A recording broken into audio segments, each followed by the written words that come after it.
hair, my two best friends, Sarah and Rebecca, walked over to me. I waited for them to compliment my fancy dress, but instead they just looked at me dumbfounded. "You look like a baby," Sarah said. She was wearing a gray sweater tucked into a leather miniskirt, her hair in a half pony that looked like a chignon purchased in the sale aisle at Duane Reade. Rebecca, donning a similar hairstyle, concurred, and my ego fell to the ground. They were right, I did look like a baby. I guess that's the thing about age-appropriate dressing. It's inappropriate. There was no way Kevin would care about my dress. How could I have been so silly?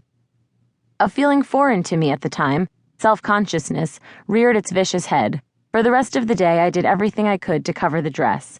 I took my jacket out of my cubby and put it back on. They made fun of me.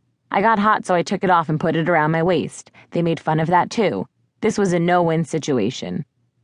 I looked at the clock around 11:50 a.m., fretfully dreading what would happen in 10 minutes when recess would start and I would have no choice but to face my friends again. Normally, during recess, Rebecca, Sarah, and I would play house with Kevin. They had crushes on him too, but I was almost certain mine predated theirs and as such was much stronger. Kevin always played the dad, and the three of us, or rather the two of them, would fight almost every day over who got to play the mom. I wanted to be the mom too, but I'm a lover, not a fighter, so I typically took the role of child to avoid conflict. By then I knew that on this day the girls would unquestionably liken my outfit to the role anyway. I already felt the lump in my throat signaling the imminent cry of defeat. I was trying to prepare myself when Sarah said it. "You have to play the baby because you're dressed up as one already." I wasn't all that confrontational and thus allowed the following series of events to unfold as they would, with me sitting in a corner while they fought over who should be the mother and why.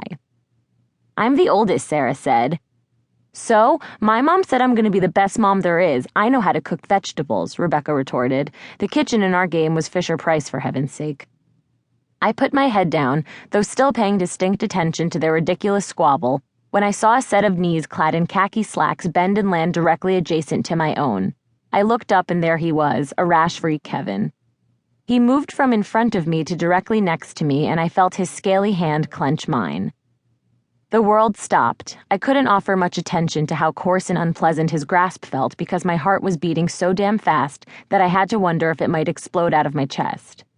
I was almost certain that I was seconds away from peeing in my pants.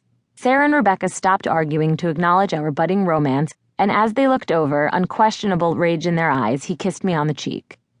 Now I was certain I had peed in my pants, but I was too busy becoming a woman superior to both Sarah and Rebecca in spite of my childish dress to attend to that situation. We never ended up playing house that day, but it was clear that in matters of who got to play whom, I was most definitely the mom. "How did it feel?" Sarah asked amicably, as though she hadn't just hours before stabbed my pride in the heart. "You're so lucky," Rebecca added. "I know," I agreed. My aversion toward modesty struck again, if only for 20 minutes, before both Sarah and Rebecca resumed their native positions as evil best friends and plagued me with cooties. For the rest of recess, my entire class, led by my two best friends, sang, "Leandra has cooties, Leandra has cooties." It was debilitating, really. At afternoon snack time, a few hours after Kevin had kissed me, Sarah asked why he did it. Who does that? And Sarah had no problem sharing the details of a private conversation she'd held with Kevin and his friends. Apparently, his friends had dared him to kiss me when they saw me sitting in a corner, the tulle on the inside of my dress creating a thick, poofy puddle around me.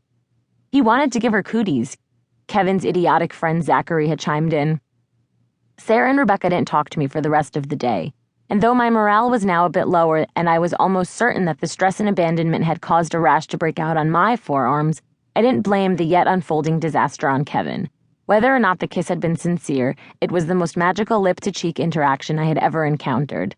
And also the only, unless we're cataloging parental affection. I didn't blame it on my friends either. No, if anyone was to blame, it was my dress. When I got home that day, I ran to my bedroom, ripped the dress off my body, and proceeded to stomp all over it, wearing only my white wool tights and navy blue patent leather Mary Jane flats. Hysterical, I explained to my mother that I never wanted to dress like a baby again. That puddle of tulle that elicited the kiss offered up a generous serving of fresh squeezed humiliation. Why hadn't I just worn a white turtleneck and riding pants? My mom looked confused and even hurt. It had been not even 24 hours since I'd begged her to let me wear that dress. But before we could resolve my despair, she noticed the unusual red blotches on my limbs. "What's on your hands?" she interrupted my fit to ask, as the rash had quite visibly spread.